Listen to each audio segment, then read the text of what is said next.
हाँ चलिए शांत रहिए, बैठ जाइए, सही से बैठिए। हम लोग प्रतिशत पढ़ रहे थे और प्रतिशत आपका खत्म हो चुका है ना। अब प्रतिशत से मिलता जुलता ही चैप्टर है, यानी हम ऐसे कह सकते हैं सिर्फ प्रतिशत की शाखा एक है, सही ना। थ्योरी हम लोग पढ़ लिए हैं, अब क्या पढ़ना है, प्रैक्टिकल। तो आज हम लोग जो चैप्टर पढ़ेंगे वो होगा लाभ और हानि।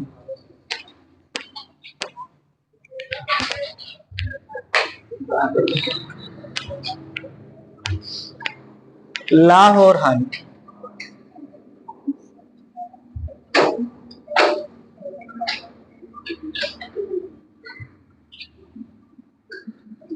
लाभ और हानि, देखिए लाभ और हानि का मतलब ही है प्रतिशत आपको अच्छे से आना चाहिए। लाभ क्या होता है, देखिए लाभ और हानि में कुछ शब्द होंगे जिनका अर्थ आपको समझना है। जैसे एक होता है क्रय मूल्य, क्रय मूल्य, और एक होता है विक्रय मूल्य, विक्रय मूल्य, दो मूल्य होंगे। इसको लिखते हैं कास्ट प्राइस, शॉर्टकट में सीपी। विक्रय मूल्य का मतलब सेलिंग प्राइस, एसपी। क्लियर है ना। क्रय मूल्य किसको बोलते हैं, क्रय मूल्य या इसी को हम लोग बोलते हैं लागत मूल्य, लागत मूल्य, यानी जितना आपने पूंजी लगाया है उसी को बोलेंगे लागत मूल्य या क्रय मूल्य। क्रय मूल्य क्या होता है, जिस दाम पर कोई भी सामान आप खरीद के लाते हैं, ध्यान से समझना, जिस दाम पर कोई भी सामान आप खरीद के लाते हैं उसको बोलते हैं क्रय मूल्य, और जिस पर बेचते हैं उसको बोलते हैं विक्रय मूल्य। समझ में आ गया ना। यानी क्रय मूल्य का मतलब जिस मूल्य पर खरीदा जाता है, जिस मूल्य पर खरीदा जाता है, जिस मूल्य पर खरीदा जाता है क्रय मूल्य, और विक्रय मूल्य क्या है, जिस मूल्य पर बेचा जाता है, मूल्य पर बेचा जाता है, क्रय मूल्य और विक्रय मूल्य।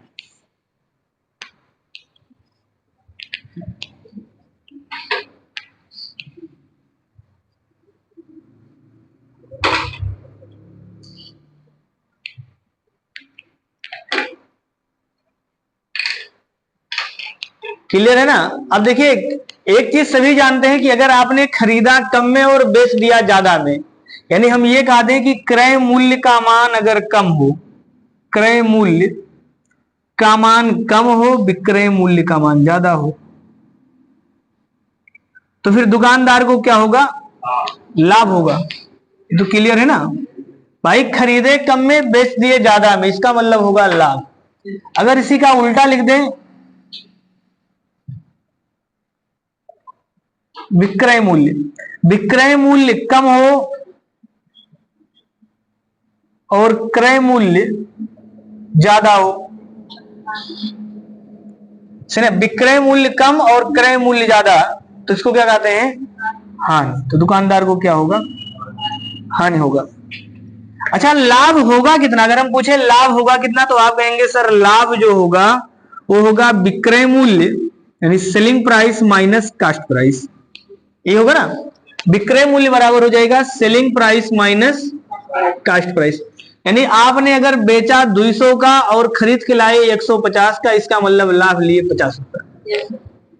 समझ में आया ना। ये तो हर कोई जानता है, एक बच्चा भी जानता होगा कि जितने का खरीद के लाए हैं अगर उससे ज्यादा में बेचे होंगे तो लाभ होगा, और दोनों का जो अंतर होगा वही उसका लाभ का वैल्यू होगा, मान होगा। ऐसे अगर हानि का मान पूछा जाए तो हानि बराबर कितना होगा, तो आप कहेंगे खरीद के लाया है ज्यादा में, बेच दिया कम में, यानी cost price minus selling price, यानी विक्रय मूल्य माइनस विक्रय मूल्य, ये लिखेंगे ना। जैसे अगर आप खरीद के लाए थे 150 में और बेच दिए 130 रुपया में ही, तो आप कहेंगे सर 20 रुपए का घाटा हो गया।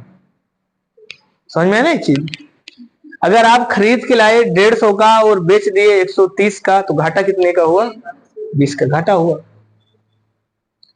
किसी को यहां तक दिक्कत हो बताइए। बिल्कुल बेसिक से बता रहे हैं। तो देखिए आपको शब्दों को समझना, अगर आप शब्द समझ गए तो बहुत आसान है चैप्टर। क्रय मूल्य का मतलब या लागत मूल्य का मतलब जितने पर खरीद के लाए, विक्रय मूल्य का मतलब जितने पर बेचे। अब दो मूल्य है, अगर हमने ये कहा कि अगर खरीद के लाए कम में, बेच दिए ज्यादा में, तो लाभ होगा। कितना लाभ होगा? तो लाभ का मतलब होता है विक्रय मूल्य माइनस क्रय मूल्य। अगर आप खरीद के लाए कम में, बेच दिए ज्यादा में, अगर आप खरीद के लाए ज्यादा में और बेच दिए कम में, तो आपको घाटा होगा। और कितना घाटा होगा? दोनों का अंतर। यहां तक किसी को दिक्कत है?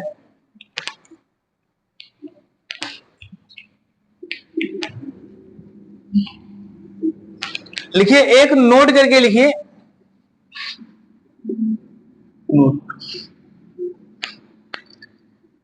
देखिए, लाभ प्रतिशत अथवा हानि प्रतिशत सदैव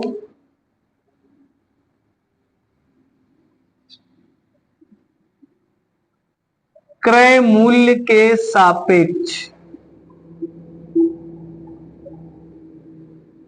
निकाला जाता है। लाभ प्रतिशत और हानि प्रतिशत सदैव क्रय मूल्य के सापेक्ष निकाला जाता है।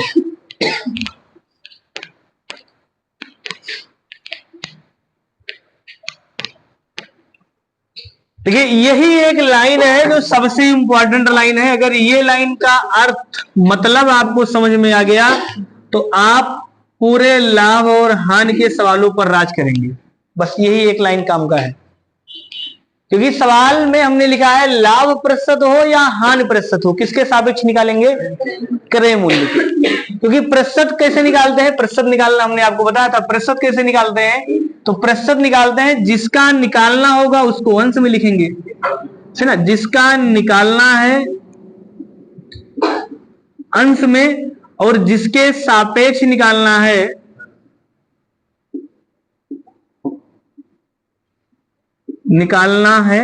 हर में लिखेंगे और 100 का गुणा कर देंगे।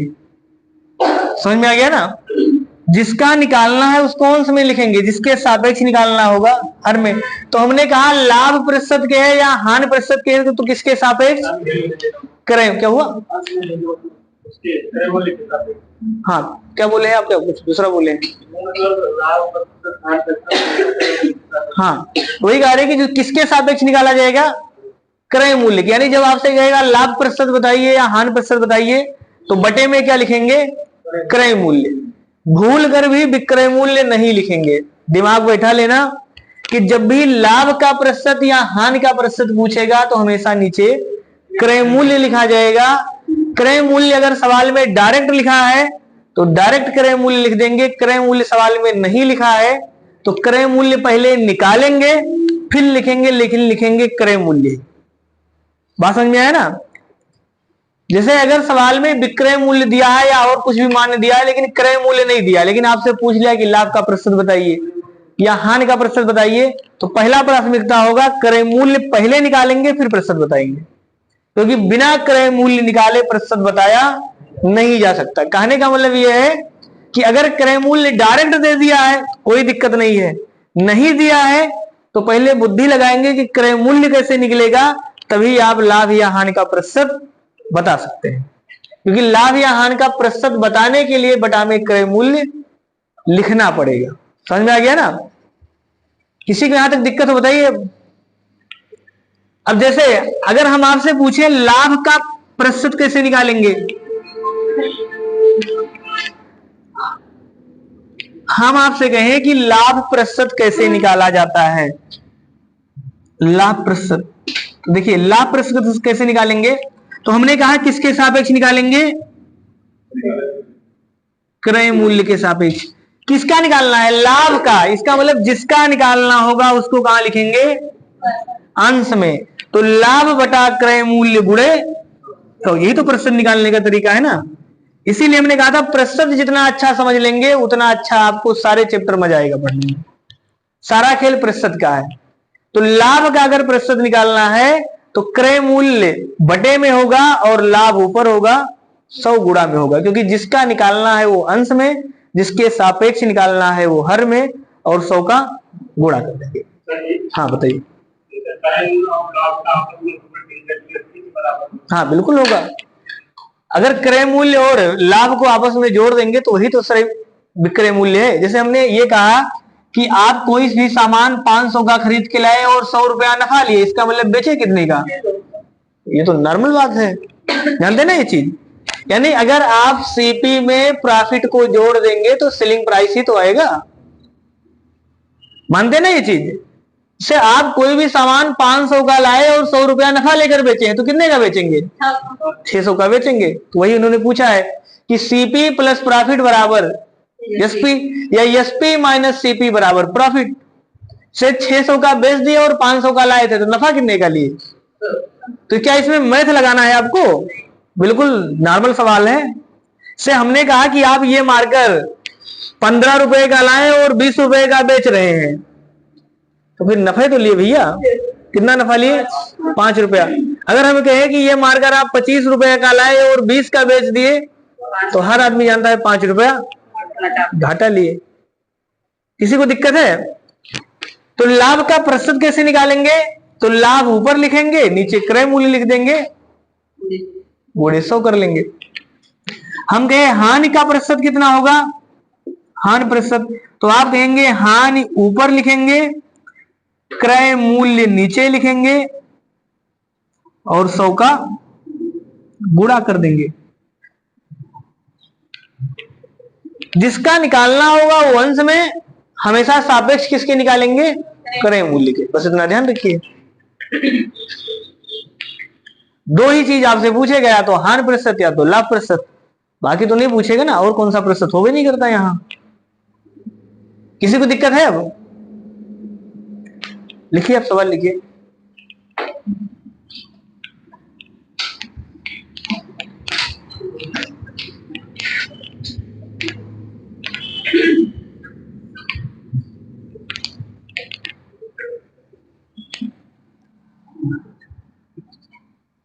देखिए, एक वस्तु का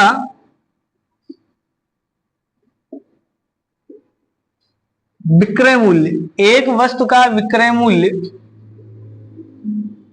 480 रुपया तथा एक वस्तु का विक्रय मूल्य 480 रुपया तथा क्रय मूल्य, क्रय मूल्य 290 रुपया है। तो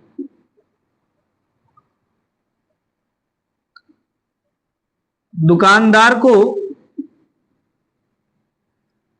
लाभ होगा, कितने रुपए का लाभ होगा? 180, 190, 200 और इनमें से कोई नहीं। लगा लेंगे ना सब लोग? बताइए जिसको ना समझ में आया हो। आपको समझ में आ रहा है? लाया कितने का है? देखिए बिल्कुल, लाया कितने का है? तो लाया है 290 रुपए का। बेच कितने का दिया? 480 का। तो आप कहेंगे लाभ कितना लिया? दोनों का अंतर 480 माइनस 290, घटा देंगे 190। सही है।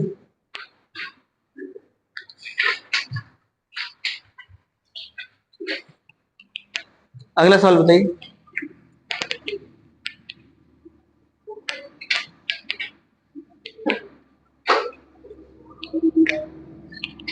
देखिए, एक दुकानदार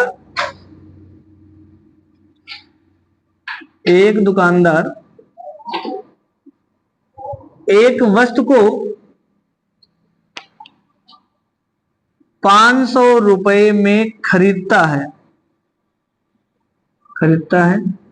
तथा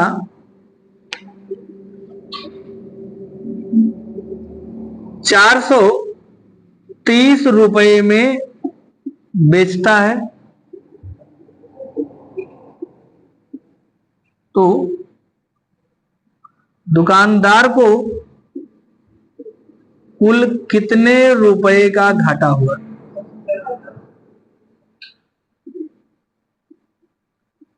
घाटा हुआ,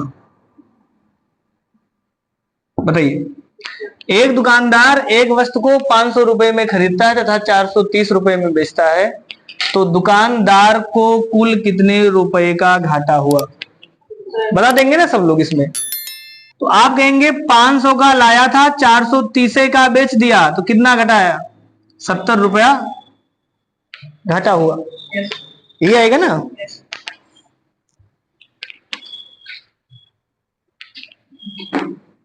लिखिए दूसरा सवाल।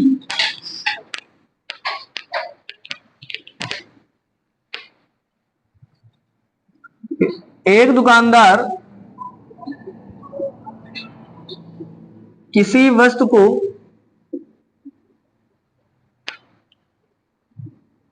400 रुपए में खरीदता है तथा उसी वस्तु को 500 रुपए में बेचता है, तो दुकानदार को कुल कितना प्रतिशत लाभ हुआ? अब देखिए प्रतिशत लाभ पूछा है, तो फार्मूला नहीं रटना है, समझना पहले। हमने क्या बताया अभी? फार्मूला लिखा था ना। फार्मूला आपको कहीं याद नहीं करना, वो फार्मूला उनके लिए जिनको भगवान ने बुद्धि कम दिया, जो ये मानते हैं। समझ में आ गया ना। हम लोगों ने क्या पढ़ा कि 400 का लाए, 500 का बेच दिए, तो नफा कितना लिए? तो 100 रुपया नफा लिए। कई रुपया में? 500 में नफा लिए हैं, 400 में नफा लिए है ना। तो बस इतना ही प्रतिशत निकालना है कि 400 में कई रुपया नफा लिए? 100 रुपया। तो 100 रुपया में जितना नफा लेंगे वही क्या है? वही तो प्रतिशत है भैया। प्रतिशत निकालना ही तो सिखाए थे ना कि 100 रुपया नफा लिए हैं कई रुपया में? 400 में। 500 में नहीं लिया है। पूंजी कितना लगाया है? 400। इसका मतलब 400 पूंजी लगाया, 100 रुपया नफा लिया। तो 400 में 100 रुपया नफा, तो 100 रुपया में कितना नफा लेता? तो आप इसी को सॉल्व कर लेंगे। 2 जीरो से 2 जीरो कट गया, 4 से काट देंगे, कितना जाएगा? 25। इसका मतलब 25% का लाभ हुआ। क्लियर है ना। अब अगर आपको याद करना है तो आप याद कर सकते हैं। लाभ प्रतिशत कैसे निकालते हैं? तो आप लिखेंगे सर लाभ बटा क्रय मूल्य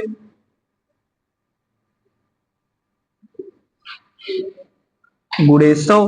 तो ये कहीं अलग से थोड़ा नहीं आता, यही चीज आपको समझना था। समझ में आया ना। अगर घाटा लिखेंगे तो भी वहां लिखेंगे कि 400 रुपए में कितने रुपए का घाटा, जहां घाटा वाला सवाल होगा क्रय मूल्य में लिखेंगे हमेशा। क्योंकि जब नफा या घाटा निकालेंगे तो जितना आदमी पूंजी लगाता है उसी के सापेक्ष निकाला जाता है।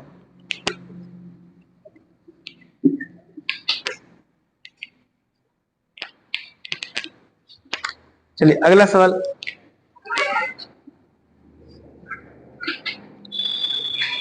एक दुकानदार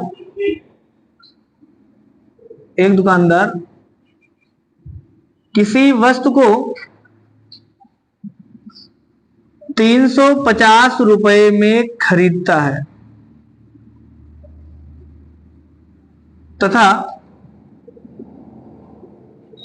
उसे 400 रुपए में बेचता है, तो 350 रुपए में खरीदता है और 400 रुपए में बेचता है, तो दुकानदार को कितना प्रतिशत लाभ हुआ?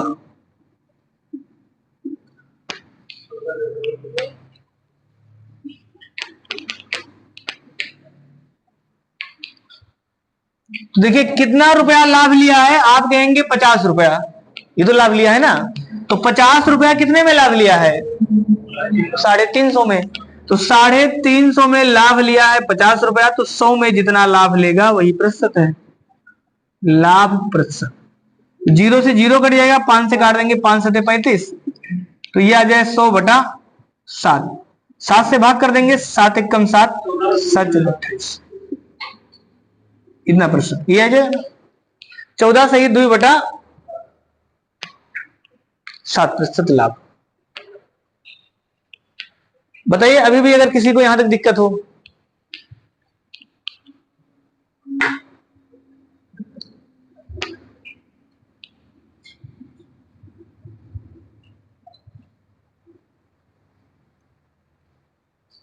लगा लेंगे ना सब लोग।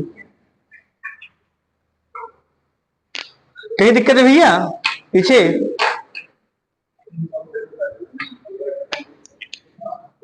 ये अरे 100 में 7 का भाग करेंगे भैया तो कैसे आएगा? अच्छा ये वाला तो वही लिखे बता रहे हैं। देखिए 100 में अगर आप 7 का भाग करेंगे तो आप कहेंगे 7 एकम 7, 3 बचेगा 0, 7 चौक 28, 2 बचा। तो इसको लिखने का तरीका होता है कि ये 14 बार तो पूरा पूरा चला गया, तो इसको कहते हैं 14 सही। लेकिन ये 2 शेष बचा तो ये ऊपर लिखते हैं और ये 7 नीचे लिखते हैं। ये लिखने का तरीका है, समझ में आया ना? अब अगर इसी को दशमलव में लाना होगा तो आप यहाँ दशमलव बढ़ाएंगे, यहाँ 0 बढ़ाएंगे तो भी भाग दे देंगे। तो फिर आप कहेंगे 0 हो गया तो 7 दूनी 14, फिर यहाँ जाएगा 6, फिर 0 लगा देंगे, फिर 7 7 49, 7 8 56, ये है ना 56, फिर 4 है। हाँ मतलब कटेगा नहीं तो आप ही दशमलव के बाद 2 अंक लेके छोड़ देते हैं, तो इसको आप लिख सकते हैं 14.28%। तो चाहे ऐसे लिखिए चाहे ऐसे लिखिए, दोनों सही है। बस एग्जाम में आपको लिखना नहीं है। अगर ये वाला लिखा होगा तो ये लगा देंगे, ये लिखा होगा तो ये लगा देंगे, क्योंकि वहां लिखा लिखाया रहेगा ना ऑप्शन। लिखिए अगला सवाल लिखिए।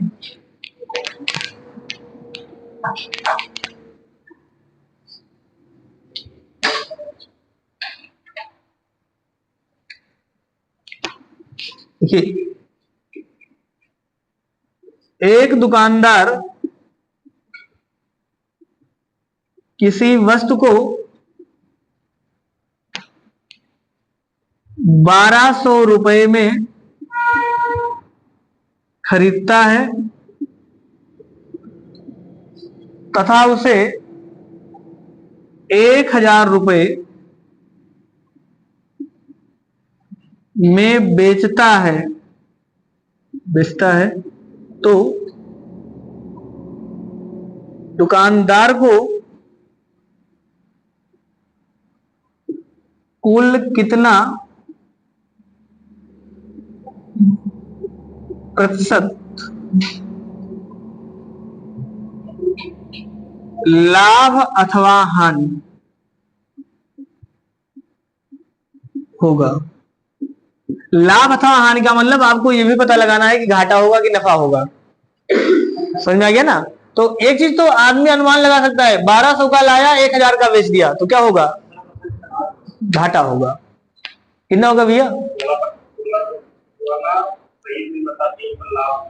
लाभ होगा। अरे सवाल नहीं पढ़े सही से। 15% हानि। आप लोगों का कितना है?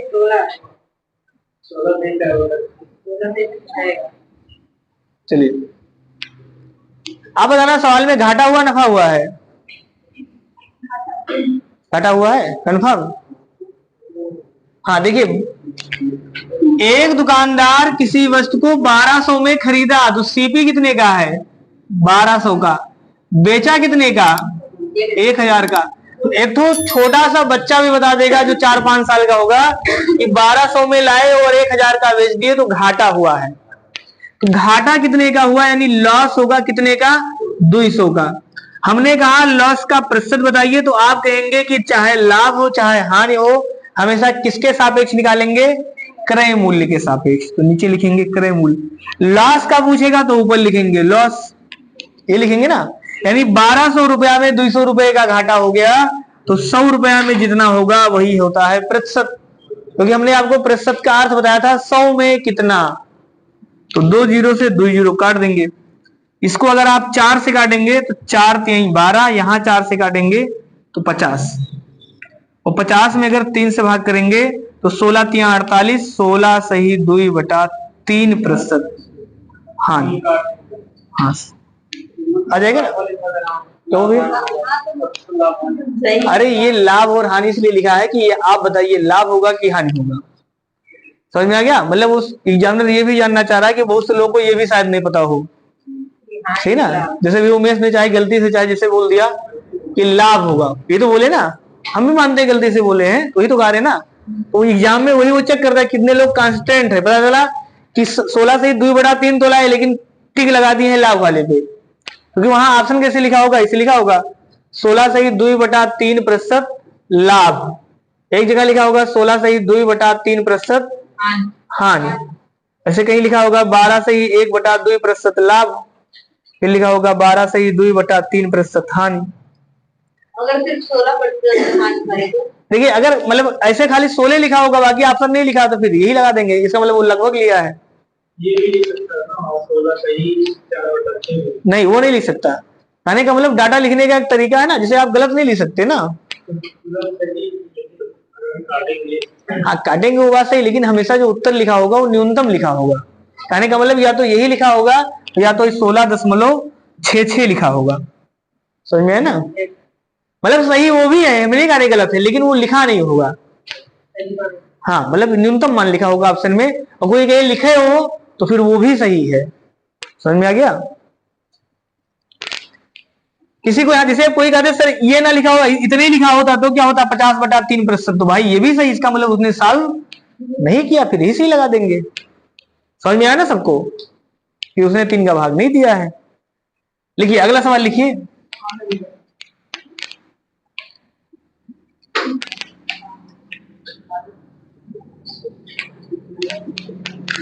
निकाल लेंगे सभी लोग लाभ और हानि प्रतिशत।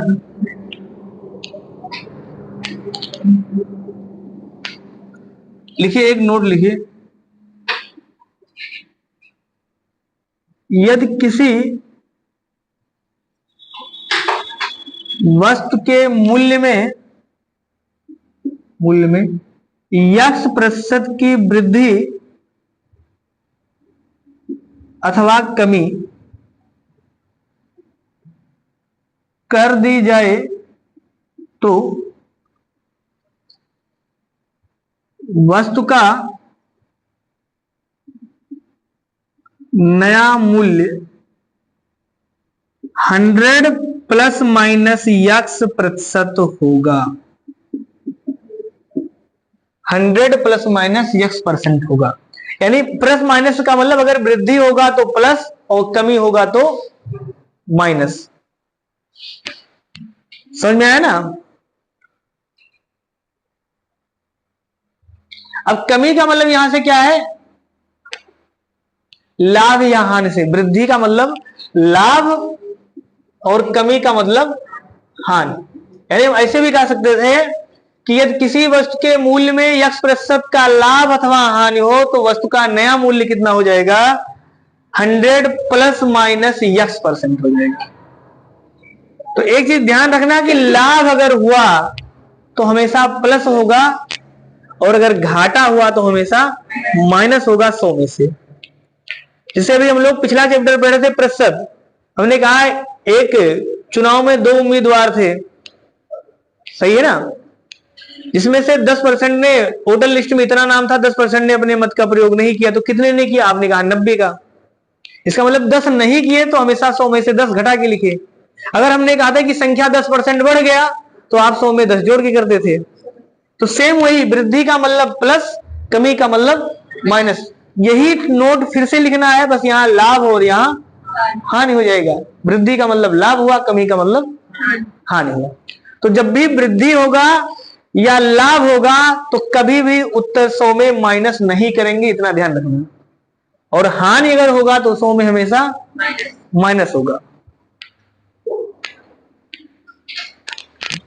अब देखिए, अगर हम आपसे पूछें विक्रय मूल्य निकालना है तो विक्रय मूल्य निकालेंगे कैसे? तो विक्रय मूल्य बराबर कितना होता है, विक्रय मूल्य। तो विक्रय मूल्य बराबर होता है क्रय मूल्य का 100 ± x%। क्रय मूल्य का 100 ± x%। भाई क्रय मूल्य में कमी या वृद्धि, वही तो विक्रय मूल्य है। भाई क्रय मूल्य अगर ज्यादा हो गया तो भी विक्रय मूल्य निकलेगा, और क्रय मूल्य अगर कम हो गया तो भी विक्रय मूल्य निकलेगा। बस जिस समय माइनस होगा उस समय घाटा हो जाएगा, ये तो है ना। और अगर प्लस होगा तो ज्यादा मान आएगा। तो अगर हम लिखें विक्रय मूल्य बराबर कितना होगा, यहां से विक्रय मूल्य, तो आप कहेंगे सर विक्रय मूल्य बराबर हो जाएगा क्रय मूल्य गुणे 100 प्लस माइनस यक्स बटा 100। यही सूत्र आप रटते आ रहे होंगे कक्षा 4-5 से। विक्रय मूल्य बराबर क्रय मूल्य गुणे 100 प्लस माइनस यक्स बटा 100। अब प्लस कब लिखेंगे, जब लाभ होगा, और माइनस कब लिखेंगे, हानि होगा। अभी देखना आपको रटना नहीं पड़ेगा, ये तो हम लिख रहे हैं ना, ताकि अभी हमने क्या कहा कि भाई बहुत से बच्चे ऐसे होंगे जो सोच नहीं पाएंगे, उनको फार्मूले मदद करेगा, तो फार्मूला रटेंगे। सवाल लगाते समय इन सब का कोई यूज नहीं करना पड़ेगा, आप डायरेक्ट सवाल लगाएंगे। अगर हम आपसे कहें क्रय मूल्य कितना होगा, क्रय मूल्य, तो आप कहेंगे सर क्रय मूल्य बराबर हो जाएगा विक्रय मूल्य गुणे, इसी क्रय मूल्य का मान निकालना है तो ये मान पक्षांतर होगा, उधर जाएगा, और जब पक्षांतर होगा तो 100 ऊपर हो जाएगा और 100 प्लस माइनस यक्स नीचे हो जाएगा। भाई दोनों सेम सूत्र है, बस इसका मान, इसको पक्षांतर कर लिया गया है तो दूसरे साइड चला गया। समझ में आया ना क्यों भैया? मतलब ये यक्स प्रतिशत में ही रहेगा ना, ये प्रतिशत दिया होगा, ये तो सवाल में ही रहेगा, जो यक्स होगा वो यक्स का मान प्रतिशत में ही होगा। कोई दिक्कत है?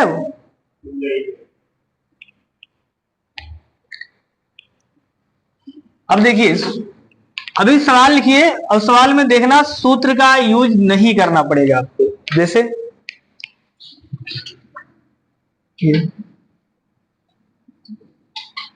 एक वस्तु का क्रय मूल्य, एक वस्तु का क्रय मूल्य 400 रुपया है, 400 रुपया है। यदि दुकानदार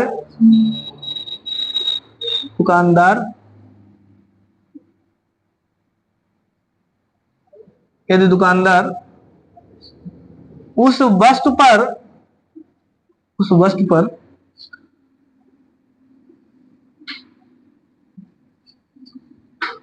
25% का लाभ लेता है तो वस्तु का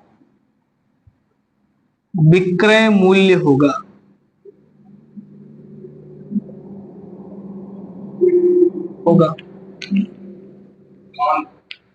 500।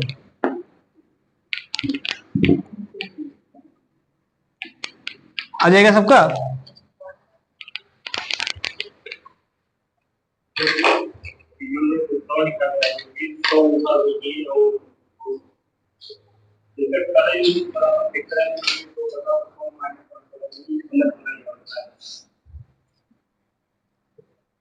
देखिए अभी हमने एक सूत्र लिखा था सीधा सीधा, सेलिंग प्राइस बराबर सीपी गुणे 100 प्लस माइनस यक्स। तो देखिए लाभ लिखा है तो सीधा प्लस लिखेंगे, है ना। प्रॉफिट को आप पी भी लिख सकते हैं बटा 100, ये तो सूत्र लिखे थे ना। मतलब यक्स के स्थान पे आप पी लिख दीजिए, प्रॉफिट का मतलब लाभ हो गया, चाहे यक्स से रहने दीजिए, कोई दिक्कत उसमें नहीं है। अब हमने कहा सेलिंग प्राइस बताना है तो आप कहेंगे सीपी कितना दिया है 400 गुणे 100 में प्रॉफिट जोड़ेंगे तो कितना परसेंट हो जाएगा 125, यानी 100 प्लस 25 बटा 100। तो 400 गुणे 125 बटा 100, तो 2 जीरो से 2 जीरो कट गया, कितना जाएगा 125 चौका 500, 500 हो गया। समझ में आ गया ना? क्या हो भैया? नहीं प्लस में नहीं करता, गुणा में करता है। मतलब 100 का गुणा ये कटेगा, यहाँ नहीं कटेगा ना। कौन सा 400 तो काटे तो है 100 से, 400 तो ही काटे हैं भैया। अरे 100 का 4 से काटे तभी तो 4 बार गया है ना। 100 चौका 400, 4 का गुणा 125 में करेंगे 500। अब देखिए यही चीज ना कि दूसरा तरीका, ये तो सीधा सीधा सूत्र वाला तरीका था, ये है ना। हमने कहा सूत्र की कोई आवश्यकता नहीं है, दूसरा क्या लगा सकते हैं, हमने कहा 400 का लाए, 25% नफा लिए, तो कोई भी वस्तु अपने आप में 100%, 25 नफा लिए तो कई परसेंट हो गया, 125। तो सीधे सीधे 400 का 125%, फिर 100 से काट देंगे, 4 बार 25, 500। दूसरा तरीका बताइए कौन सा आसान था, समझ में आ गया ना भाई। 400 का लाए, 25 नफा लिए, 125% हो गया, बेच दिए। अगर कहा था 25 घाटा हो गया तो क्या परसेंट हो जाता, 75 हो जाता, 75 का कर देते। समझ में आया ना। तो जब भी क्या हुआ, ध्यान रहेगा ना, हमने क्या कहा, पूरे अंक गणित में आपको फार्मूला नहीं याद करवाएंगे, वो फार्मूला सिर्फ उसी प्रकार से है कि आपके कापी की शोभा बढ़ाएगा। समझ में आ गया ना।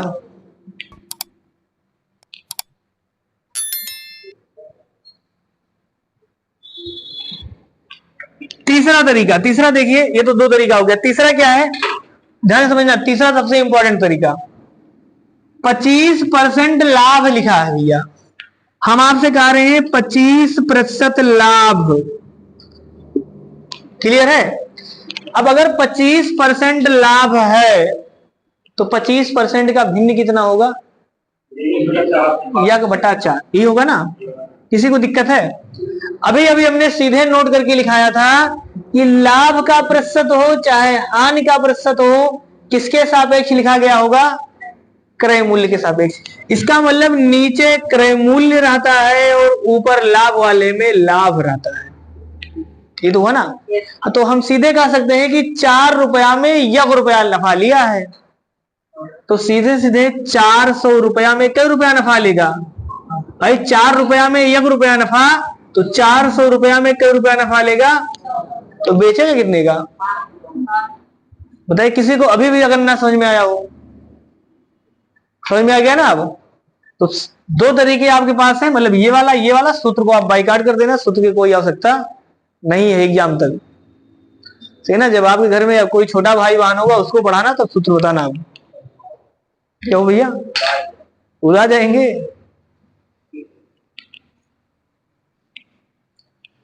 हम ये चीज प्रूफ कर देंगे जो कहते हैं ना कि बिना सूत्र का मैथ नहीं लगता, बिना सूत्र का ही मैथ लगता, बस खाली कॉन्सेप्ट यानी समझ होनी चाहिए मैथ का कि क्रय मूल्य क्या है, विक्रय मूल्य क्या है, लाभ क्या है, हानि क्या है।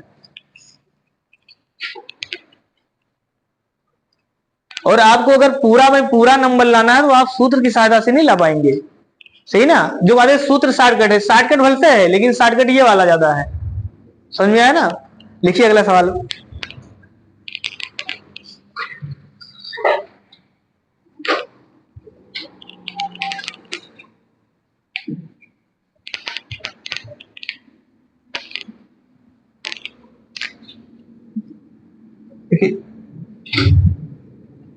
एक दुकानदार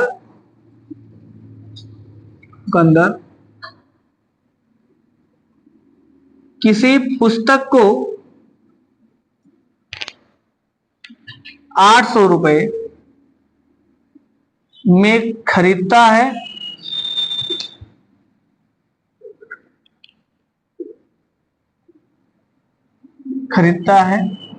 तथा उसे 12.5% लाभ पर बेचता है, तो दुकानदार को कुल लाभ अथवा हानि प्रतिशत होगा, सॉरी ये नहीं, सीधे दुकानदार का यहां पर दिया ही है, लाभ पर बेचता है, तो वस्तु का आपको विक्रय मूल्य बताना है, तो वस्तु का विक्रय मूल्य होगा, आ जाएगा सबका। देखिए सबसे अच्छा तरीका कौन सा है, भिन्न लिखा है ना ये, तो सीधे सीधे 12.5% का भिन्न कितना होता है, 1/8, यानी 8 वाला सामान कितने का बेचेगा, ये तो हुआ ना भाई। 8 का लाया था, 1 रुपया प्रॉफिट लिया है, तो बेचेगा कितने का, 8 का लाया 9 का बेचा, इसका मतलब 800 का लाया होगा तो 900 का बेचेगा, बस ये उत्तर है। समझ में आ गया ना?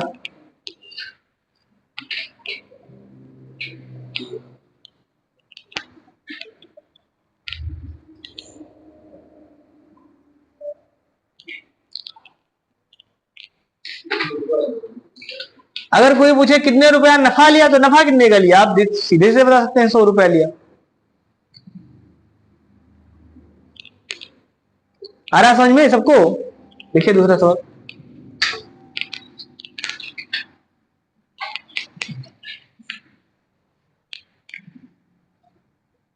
देखिए एक दुकानदार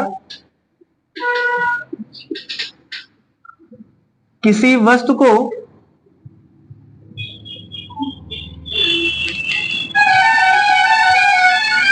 600 रुपए में बेचता है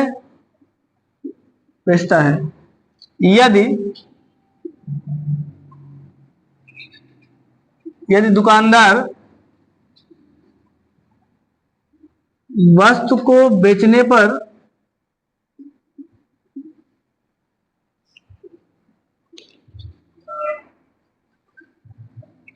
20% का लाभ लेता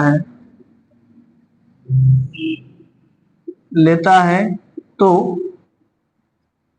वस्तु का क्रय मूल्य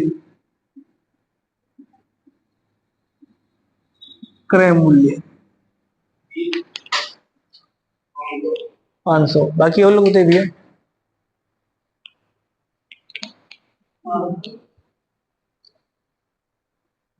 आ जाएगा ना सबका?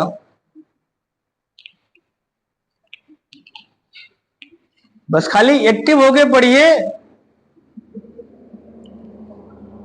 और सब्जेक्ट पे कमांड बनाइए, सही ना? परीक्षा के पीछे मत भागिए। जिस दिन सब्जेक्ट पे कमांड हो जाएगा उस दिन नौकरी की लाइन लग जाएगी। जब तक आप नौकरी के पीछे भागेंगे, सही ना, तैयारी के पीछे भागेंगे, तब तक नौकरी नहीं लगेगा। सब्जेक्ट जिस दिन तैयार हो जाएगा उस दिन नौकरी लग जाएगा। आ जाएगा ना सबका? अब देखिए 20% का लाभ होता है, तो फिर से लिखेंगे 20% लाभ। तो 20% का मान कितना आता है? 1/5, यानी 5 वाला सामान कितने का बेचेगा? 6 का। ये सीपी है ये, यानी 5 का लाया 6 का बेचा, और उसने कहा 600 का बेचा, तो जब 600 का बेचा होगा तो 500 का लग जाएगा ना। अब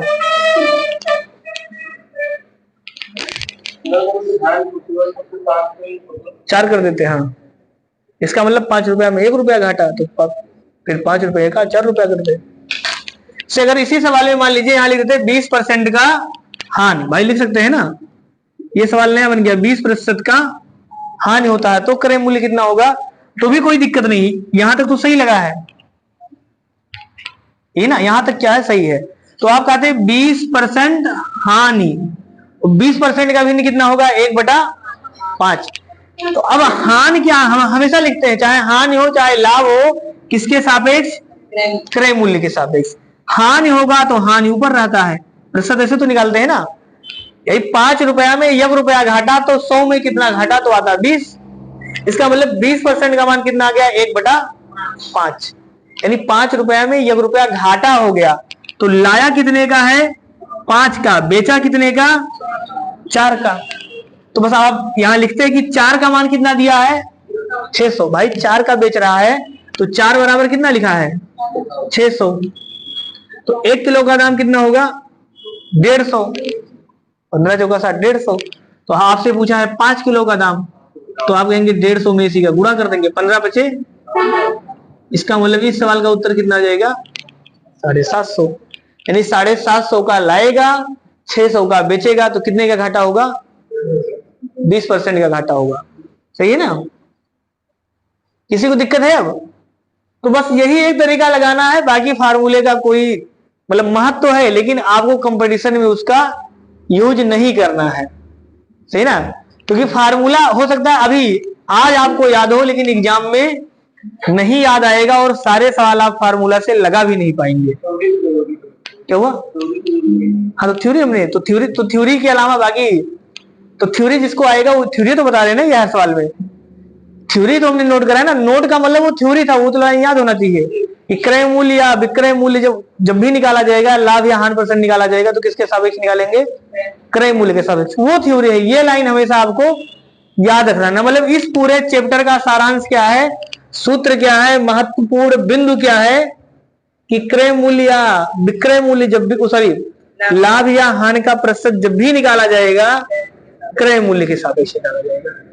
समझ में आ गया ना? यानी नीचे जब भी लिखा होगा भिन्न में, तो क्रय मूल्य ही लिखा होगा, विक्रय मूल्य नहीं लिखा होगा। किसी प्रकार की दिक्कत है? और ये केवल अपने सवाल में नहीं, दैनिक जीवन में भी लागू होता है। जैसे अगर आप 100 रुपए का मान लीजिए किताब लाए, 150 का बेचे, तो आप कहेंगे 50% नफा लिए, तो क्या 50% 100 पर ही तो लिया है ना? इसका मतलब क्रय मूल्य पर वहां भी निकालते हैं। अगर विक्रय मूल्य पर निकालते तो विक्रय मूल्य पर कभी भी लाभ या हानि का प्रतिशत नहीं निकाला जाता। हाँ, अब अगर सवाल में कहा जाए स्पेशल तौर पे कि विक्रय मूल्य पर लाभ का हानि या प्रतिशत बताइए, तो फिर विक्रय मूल्य पर बताएंगे।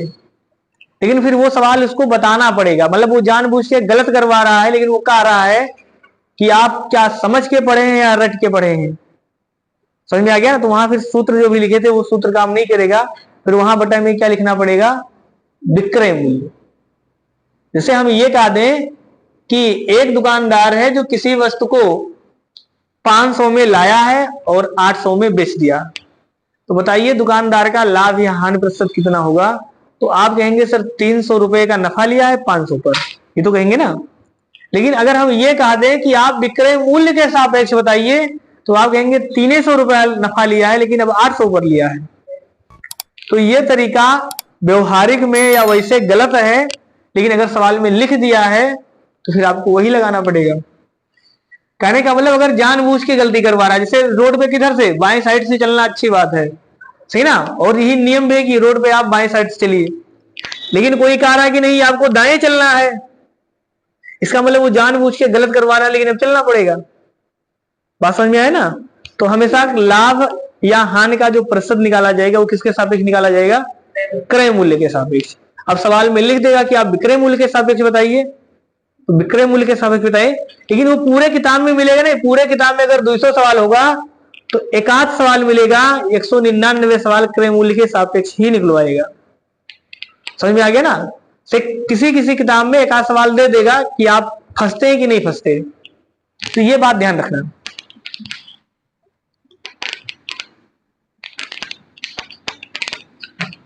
लिखिए दूसरा सवाल।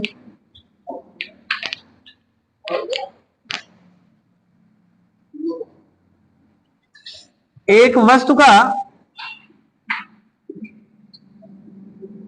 विक्रय मूल्य 1280 रुपया, 80 रुपया है। दुकानदार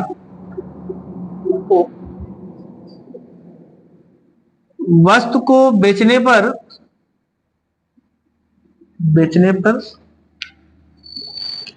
16.2/3% का हानि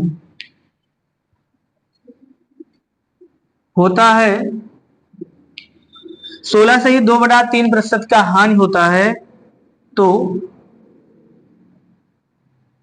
वस्तु का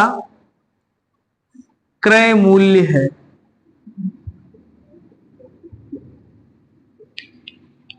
बताइए।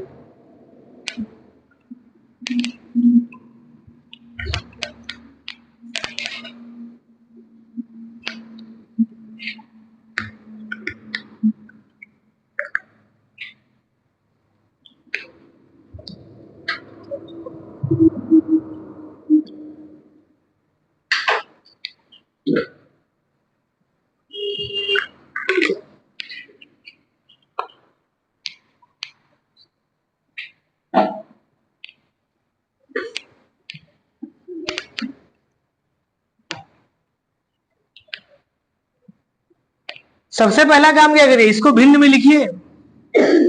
16/2/3% का भिन्न हमने आपको पढ़ाया है, कितना होता है? 16/2/3% का भिन्न कितना होगा भैया? 1/6। सही है ना? इसका मतलब 6 रुपया पर 1 रुपया घाटा हुआ है।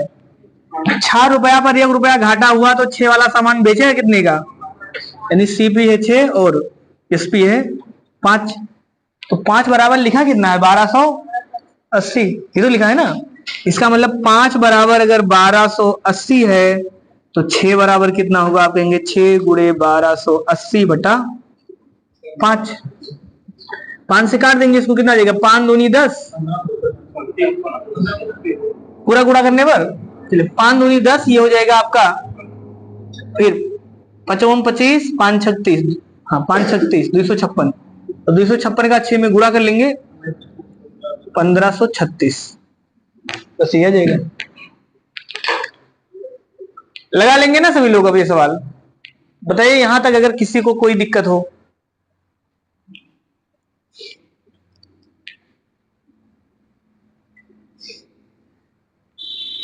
चलिए यहां तक आप लोग लगाइए, अगर कोई भी दिक्कत है तो आप उसको पूछ सकते हैं।